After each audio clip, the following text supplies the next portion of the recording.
Welcome to Countdown to Infinity, a Marvel's Avengers podcast. We talk all things MCU, and really we're talking about the MMCU the last couple of weeks, the Ms. Marvel cinematic universe. I You see like what I that? see what you did there. We're not talking about the other MCU, the Minions cinematic universe. Although, we watched that movie. Of course. I'd love to talk about that at some point, but this isn't the podcast for that. No. We'll do a Minions podcast at some point, right? Just 100 episodes. Right. Solely on them. We're going to talk about each minion individually. Yeah. Wow, that would be 10 years of content. We'd start with Kevin, Stewart, Bob. Otto is now really important in the MCU. Spoiler. Sorry. Jeez. My name's Emmanuel. My name is Sophia. And we're smack dab in the middle of our episode-by-episode conversations on the new Disney Plus series, Ms. Marvel. Yes. Starring Kamala Khan as the titular Ms. Marvel. Iman Vellani, she's been fantastic the entire, I think, series so far. You could say she's been pretty marvelous. It's also really interesting that, watching this entire series has been amazing and fun, a great origin story, amazing family. But she is cast in Ms. Marvel, in The Marvels, the sequel to Captain Marvel. So it's kind of weird thinking she's gonna she's gonna survive. Yes. Which I wasn't, they definitely were gonna kill her, but right. she's, She's gonna be important. She's gonna be really important soon. But as if she's not already important. I know, yeah. She's more important than me, that's for sure. Yeah. But we're talking about the episode 4, Seeing Red. Yes. A different, I would say, setting for all of our characters, or at least our main characters, as they travel to Karachi in Pakistan. Yes. And there more is revealed. I guess is a great way to say it. Yeah. More has been revealed. And of course, a stinger of an ending that features kind of a giant twist, I think, in terms of another change in settings and maybe time. Kind of wild. But Sophia, what did you think about this episode? Were you seeing red? I mean, I was seeing all kinds of things. For me, this has been my favorite episode so far. I feel like just from the jump, the music made such an impact on me. I was feeling so into it. I was dancing. We noticed the opening credits were a little different, right? Which is fun. Very on theme. And I think that's kind of what drew me in, was just the theme of this entire episode, because it was so amazingly put together. I loved how it gave us some history, not only on Camilla's family, but just herself, finding her own identity in a way. Yeah. And she hasn't even found her whole identity yet. She's just figuring it out, just like her nanny is, which I think also the family part of it is just it made me so happy in my heart. It's so unique to this show, because I think as we were watching it, I was like, there aren't a lot of mothers in the MCU. Yeah. Although starts with an M, could be another MCU, Mothers Cinematic Universe. There's not a lot of, family in the MCU really. It almost is, each of the heroes don't have a family, so they just hang out with each other. And I think that was the point of this episode. It's just that's why Nani called her over, right? Because she was like, I felt it too. I saw the train. You need to come back to your roots. That way we can really figure this out together. Yeah. And she has had nonstop support in this episode. Except from Nakia, obviously, because she's, they had the whole thing. And Bruno, don't forget about Bruno. And Bruno, right. Back home. And also, her dad is not in this, or her brother or anybody else. But it still seems so, I guess, welcoming for her, but again, like I said, it's just a cultural thing for her, and it's just, it's so nice to see. Yeah, she was kind of lost before, and I feel like here she got so many answers. I mean, we all did, which I've been, and the action. Oh my gosh, I love it so much. I loved it. Big chase, big fight. Big chases, big fights, a lot of crashes. I've been waiting for this. Not that I love. I feel like I sound like I love violence a lot. Yeah, I was like, oh boy. But it's just it's nice to see a combination of both. And let's be honest, we've seen hours and hours of this across the MCU, and it's nice to see something different. And at least we're in a different setting, and you've got a little bit of a different powers, especially when it comes to Ms. Marvel herself. But yeah, it's nice to have a unique thing in Ms. Marvel. But yeah, this is I think that I'm really surprised that this show is honestly like a Kamala Khan show more than it is a Ms. Marvel show, which I really enjoy, because there's a lot more, I think, drama there and suspense, and I think there's a lot of family reveals, and it's cool that her powers are linked to her. We saw this kind of with Shang-Chi, but her powers are linked to generations of people, really mostly women in her family, and Right. what they've gone through, and leading all the way back to like the partition in the 40s and maybe even before that. Right. And that I think is really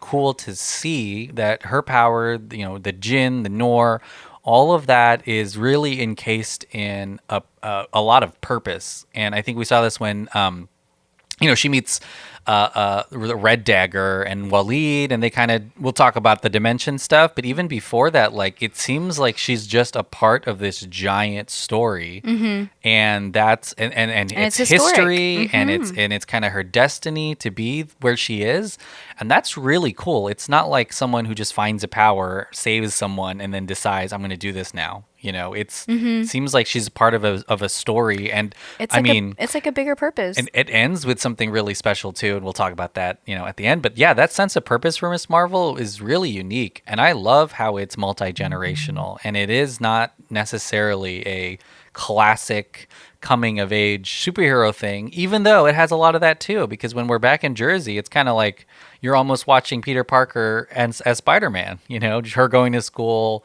her having problems with her friends and like love interests. You have that, and you have all of this stuff that's much deeper and Yeah. I think incredibly rich and textured. I think that we were really impressed too. I mean, Nani talks about it a lot, but I didn't know much about the partition Right. of India and Pakistan under British rule that happened kind of in the 40s, and I believe at the end of this she's transported to 1947 Yeah. specifically. But what do you think about this show kind of being a little educational when it comes to that? It's kind of difficult because it's somewhat a political and tricky thing to kind of show ever. But what do you Right. think about this show at least trying to do something like that? Well, I think that we have to take into consideration that there's always going to be two sides of something like this. Yeah.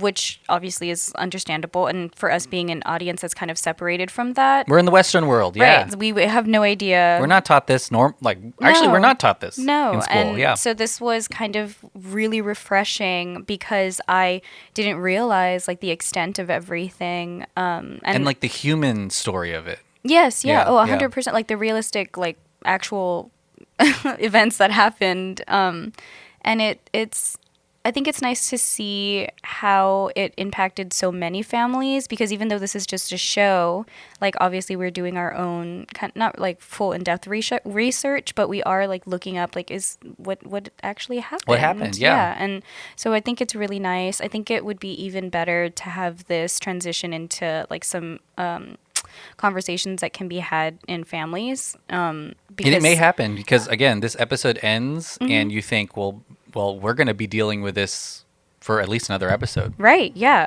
And I think that that's really important because I mean, you never know who's watching this. So Yeah. I love that. It's great. I think and again, like this show is so unique, but I mean, we're putting like human faces to something that isn't even really like 40 or 50 years old. Right. And I know. It's insane. it's going to be really neat, especially in this next episode. And I have a theory that maybe she's the one that actually saves.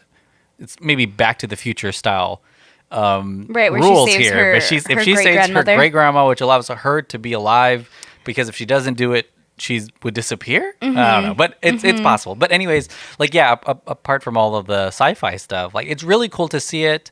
I have a feeling a lot of people are learning about it for the first time, or at least figuring out what the toll was for this honestly like catastrophic event that happened again not that long ago after World War II. So it'll be, I think, a high eye-opening for a lot of people, and maybe kind of show what even some people of that background have to deal with, especially when it comes to someone that's like Kamala's age. Right. Because who might not even know. Who doesn't really, and she's literally going to go back in time right now. But I mean, we're talking about, her grandma has this great conversation with her about her identity and who she, she's like, I'll never finish figuring it out, which is true. But Kamala has kind of this Americanized version of her life in New Jersey. And she's kind of seeing what, her ancestors dealt with, which I think is really, really neat too. And again, there's going to be a lot more left because she seems to just be dropped in the middle of it Yeah. at the end of this episode, which I didn't expect either. Right. And then also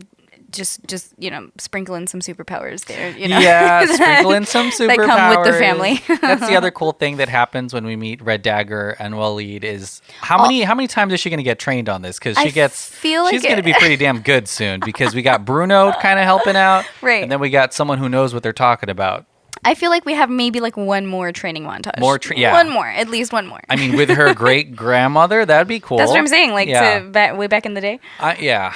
But I do think that she is dropped in the middle of almost everything in every episode, so it's just kind of falling in her lap, and she's legitimately rolling with the punches, because she's kind of like it's like a recipe, or like a roller coaster. Like here's some of your past. Oh, BT Dubs, like here's what's happening like right now in the present, and then also like you want this answer, here it is. Oh, but you have to fight this person first. Like it's kind of nonstop for her, poor thing. Yeah, and I love how her Nani didn't have all the answers for her, right? And actually says like it's not that important, which is cool because it's true. It's true. Like they don't really have a ton of control. Well, let's talk about some of I would say the dimension stuff. Okay. I mean, we learned that this dimension that and it's really fun too how Waleed says like we call it Jinn.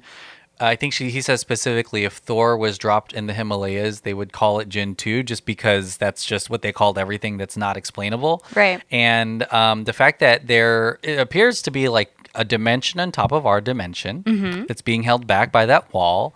And the real plan... The veil. The veil, sorry. But the real plan of the clandestine isn't so much for them to go home, but it's so that their dimension can eat our dimension. Everything. Which I think we saw a little bit of that in Loki when things were converging together. So instead, I should have been known. You know what I mean? Like I should have known that they were lying. But I guess that would technically be their version of like, bringing us home or bringing themselves home if they were to grab the bangle. Because like the way that they originally explained it to Kamala, like it was 100% like, we're just trying to hitch a ride. Yeah. But instead it's like, we're just trying to unveil our dimension onto yours, like NBD, no big deal. And you kind of, we're gonna find out soon, but don't you get the vibes that she has something to do with her great grandmother's demise? 100%. Like she just killed her, right? Yeah, that's like there's something. We're feeling. Yeah, for sure. Because I felt like that happened in was it last episode? Like at the intro, whenever everybody kind of split off in their own ways or whatever. Like once the bangle was actually found, they were like, "Where's the other one?" Like that was already super sus. Like, don't trust her. No. Yeah, and it also seems like there are many people or many interdimensional people in the world, so we're not even sure if they're all from the same place. Right. But I mean, I think it's cool, and it kind of shows we just saw Multiverse of Madness that's now available on Disney Plus as well. But this, I feel, is the direction. This is Phase 4 AF, like the dimension stuff, and where the powers come from, and I mean, it seems like the divergence or whatever happened in Loki is part of why there is this bangle here on Earth. But it's really cool, and I think that we're gonna learn more, of course. But she's only going to get, and I'm talking about Kamala, she's only going to get better at her powers and only get better at using them and doing whatever. Yeah, she was already showing progression here in this episode. We got more big hands. She had 2 big hands this time, not just one. But she was like flexing for a second, and then it covered her whole body, and I was like, okay. Yeah. She also used it to catch a dagger once I want to say Kareem was introduced, because he kind of threw it out. There was like this little fight sequence between them two. In front of the Ant-Man inspirational quote. Yes, at the train station, and I was like, oh my gosh, look at everything coming together. But she just finds... She figures things out. She figures stuff out. Which like, is really... She just showed up in Pakistan, and guess what? There's more superheroes here. Right. It's cool. Red Dagger is from the comic books. They are based in Pakistan, which is really cool. To have, like, New York has like 100 superheroes or whatever living there. Maybe more. So it's cool. There's some... here too. I want to ask you about the clandestine. So we met them a couple episodes ago, but in this one, they were sent to a Department of Damage Control holding facility. Right. Escaped. Of course, they got out pretty easily. Yeah. And they leave Kamran. I am heartbroken for him. Yeah. He did not deserve that. He was his mom by his mom. His mom was like, leave him. And it's like, oh my god. But also, like, I feel like this is what needed to happen because I assume he teams up with Kamala. Yeah. And if he has been kind of kicked out of the clandestines, that makes sense. Yeah. It's, because it's not about him, making the decision to go against them. She's gonna have 2 boy toys now. 3 and I'm so plus Bruno. Oh, and Bruno. Sorry, yeah, Man. plus Bruno in the background. Girlfriend, yes. The clandestines, I feel like were set up as the villains in the last episode when they, did all that stuff at the wedding, and now they're kind of falling into the classic. They're gonna just chase you around. Oh, for sure. Cat and mouse, yeah. Man, and we see that hardcore. Like and I love the way that it's shot. Like I don't know who is in charge of this cardio training, but dang, the chase and stuff, yeah. Sign me up, man, because they were like parkouring for a little bit, going here, going there, like like they were just gone. It's a cool city to have a fight in or to have a chase in. Yeah, I mean, there's so many balconies, so many and colors, there's so many colors, like so many alleyways. We looked this up. yes, we did. They filmed this in Bangkok, Thailand, for some reason, maybe for the infrastructure of filming, or if they got some kind of tax thing. But they did good. This place looks a lot like Pakistan. Yeah, it looks very similar, and it's even though there was like obviously a bunch of extras and stuff, but like it was very lively and it seemed very realistic. I thought it was legitimately Pakistan because we had to look it up. I was like, wow, how did they film there? Like, that's so cool. So I want to talk about the way this ends. So of course we've already talked about her being sent back in time. Yeah. But what are your expectations for the next episode? We kind of briefly talked about some of our theories, but I mean, like, is she going to be gone for days and days and her mom is going to be looking for her? Well, I think it's going to be really important for her to see what happened, or how it happened, not what happened, but how it happened. And in some way, all of us to see of that course, too. no, Yeah, of course, yeah. Cool. But I'm saying also for like her character arc and like her own development, like of her identity. I think it's going to be very motivational for her, even though it is terrifying because she just time jumped for like the first time, I think, right? Like entirely, like fully submerged in another time, and it's very overwhelming. You can totally tell, like even as the viewers, like I can only imagine. I mean, obviously this is a fictional character, but I can only imagine for the fictional character. And specifically in the very last shot when she is standing on top of one of the trains, when you see exactly like not exactly the number, but you see a portion just where she is of like the sea of people that are around her, even to the side of her, above other trains. And I mean, it really is, it's nonstop and it's so overwhelming, but that's what her family went through. And that's such a significant part of her family's culture and her family's experience. And I mean, now I can kind of get a glimpse of why Nani is explaining to her, like, look, I don't even know what's going on with myself right now. Like, there's so much to learn. And I'm really, we've been seeing glimpses of this in her visions when she kind of blacks out in her bed or when she's around the dinner table. Right. So she may not even be time traveling. This may just be the biggest vision she's ever had. Yeah, that's true. Where we're just in it and she's seeing her grandma, like exactly what happened to her great grandmother. Is it great grandmother or great great grandmother? Great grandmother. It's her great grandmother. It's because it's not that long ago. Yeah, it's her great grandmother. So I mean, she may just wake up, Aisha, and be like, oh, damn, I saw everything. Yeah. We got really close too. We got really close to her being in costume in this episode. Oh, yeah, of course. She's gonna get that scarf soon. She talks about it a little bit in this. She's already got vest. she's already got the mask on, which is really cool. Like it's like she's collecting the parts for her final costume, and then I assume she's gonna be at some point sitting on a building or on a billboard or something. Fully in that Ms.Marvel thing. But we're gonna be there quite soon. Part of me feels like, sorry, this is like jumping again. No, you're good. But part of me feels like Sana, her mom, never got an experience like what she's going through or she's just not talking about it. We kind of got a glimpse also of like, because Sana and Nani had a moment, right, of like, oh, I'm so happy you're here. And Sana was kind of like cleaning up all of her mother's like whole house because like, Mom, why are you living like this? And they talked about like how much they missed each other and like, oh, when you went away and blah, blah, blah. But like, I don't think that she ever had such a profound experience. Like maybe she thinks that it's like nothing but stories, or like she's just kind of over it, or I'm really not sure what the vibe is, but I'm hoping that the next episode brings us some sort of clarity with that. Yeah. Because there was a moment with the toffee that Kamala came home and they had a moment, like an actual genuine like happy moment, you know? And Sana kind of had like this like relaxed vibe to her, like, oh, like she I don't know, it just seemed very different. Just I'm assuming just because she was back home and, you know, relaxing and eating her own thing, like just nostalgic for her.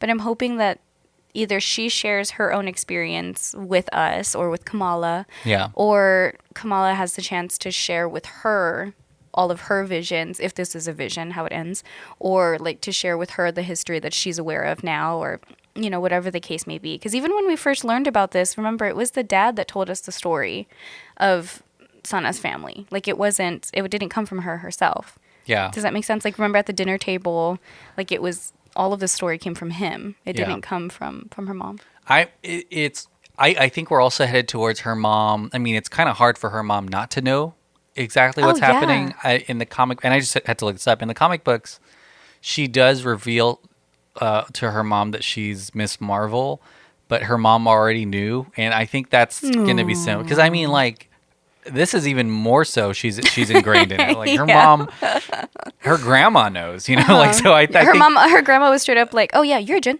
Yeah, so for sure. yeah. So that'll be really cool, an interesting dynamic. But I feel like what we're getting is a really great origin story that revolves around. I mean, like a historic origin story. It sounds like too, and one that has a lot of legacy, but also finding a hero that is learning the obligations to her family, culturally, to herself, what it means to be a superhero. And we may have like the most emotionally mature superhero by the end of this. Does that make sense? Like so many people experience superheroes as like a trauma in the MCU. Right. Where they're like, oh my God, like now I have this thing and I'm just going to kill people. But this feels like more prideful, doesn't it? Yeah. Like it feels like it's important to her, like actually important to her and her family.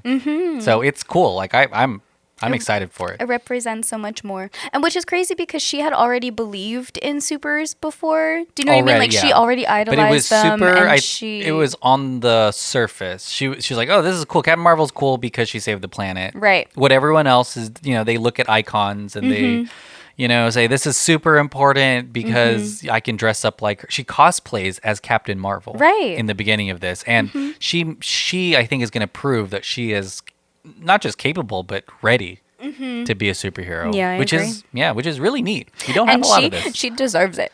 Yeah. After everything her family's been through, she's deserved it. She's definitely going to be able to handle it at, you know, more now than I think before. Yeah. But yeah, blessing and curse type thing. I'm excited to see Kamala Khan, and, you know, again, whatever. Oh, yeah. We're going to see her forever. So yeah, she's going to be great. 10 more years of this, I think, or more. Who knows? Anything else you want to talk about from this episode? I mean, we got a lot of the background and exposition from Waleed before he dies. Like, we only see him for 5 minutes. Yeah. Oh my gosh, he did not deserve that. He explains it all. He was so brave too, and he spent his last moment like saving them. Like he threw 2 daggers and was like, "All right, gotta do what I gotta do." You know? Yeah, and you know, I don't know how many Red Dagger people there are, and I don't think they talked about it. No, right? They didn't mention how many. They didn't even say if he was the leader or not. He was just there. Yeah. Right. So I mean, we got a lot of that stuff out of the way through him. But man, we're in it now. Well, what are you most excited to see in the next episode? I really want to see Sana's like role in all of this, like I said, and then of course more action. But I don't know how much action is going to actually happen because we're now in the partition, either vision or we time jumped. So I don't know if this is the action that I want to see, but I want to see like MCU type, like the running and the fights and all that. I'll say this: at the last episode, I would be surprised if we don't see the Noor veil, a giant veil. Oh yeah, they're gonna go full CGI crazy on that last episode. I mean, I hope so. We had like they always do. I saw that. I saw the huge dimension or diorama, I guess, but I really want to see if that's going to be like future, quote unquote, futuristic looking, or if it's going to be, because I mean, all it was just an outline, but I don't know if it's going to be like mystical. I don't know if I'm choosing the right words, but do you know what I mean? What it's gonna be. And you know what, Multiverse of Madness showed us several of these other worlds. Yeah. So yeah, it'll be interesting to see what this one is like. But yeah, I'm super excited to learn more about her great grandmother, who I think holds a lot Aisha. of the answers, you know, to her questions. I'm just really happy that the MCU is not shying away from doing these really big, I think, swings narratively to have her at least vision or time travel to the partition and kind of making everyone aware of what that was like I think is really cool. And you know, we saw this in Moon Knight too, when he is in that asylum in his mind after he dies. That is like, all this stuff is like comic book type crazy stuff. Quote unquote crazy. Yeah, quote unquote, like I'm just saying, like out of the blue kind of, you know, other realm stuff. And I'm glad that, you know, in the TV shows, at least the MCU is like, you know what, let's do it. You know, let's go. And they're doing it tastefully too. It's not done in like a really it's definitely immature way. You know, the writers and creators. I think the showrunner of Ms. Marvel is talking about how carefully they're dealing with the topics that they're dealing with, and it helps that they come from families that are affected by all this stuff, so they know kind of the details and the nuances more than we will, and I think it's really special. And we're I mean, honestly, I'll say this.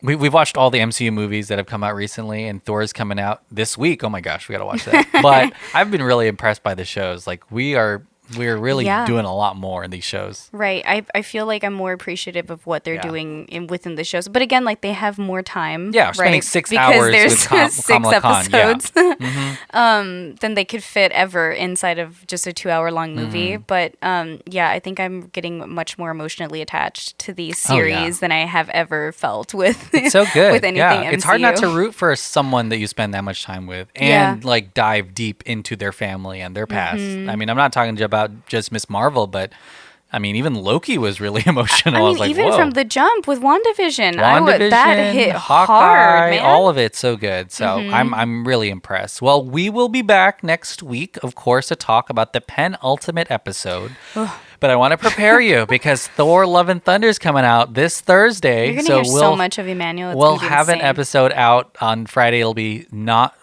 spoilers, and then we'll have a full Thor: Love and Thunder and on more Ms. Marvel. So get your ear holes ready. Get your ear holes ready. But Sophia, we've come to the end of this podcast. What do you have to plug? Just the same old stuff. So thank you so much, so much for listening to the pod and supporting us that way. And if you want to support us even further, you can check out all of the shows on Delphin Pod Network if you want to. If you have time, you know, whatever your fancy. You can check out our Patreon. Everything's going to be at patreon.com/delphinpod, DELFINPOD. And then if you want to follow me on any socials, you sure can. Everything's going to be at _Simply Sophie, SOFIEE. Nice. Yeah, definitely go to Patreon. There's a lot of fun stuff there. We're about to launch, I think, publicly one of our paywalled shows called Screen Slush. We talk about all things pop culture there, including Stranger Things, The Boys, Top Gun Maverick. Oof. You know, those minions will be there soon. That'll be really exciting. And so you can support the pod that way. Listen to all the other Dolphin Pod shows. Let us know what you thought of Ms. Marvel. Hopefully you're watching it and get more people to do that too, because it's a really great show. Yes, tell your friends. But thanks so much for listening. You'll hear us next week. Bye. Bye.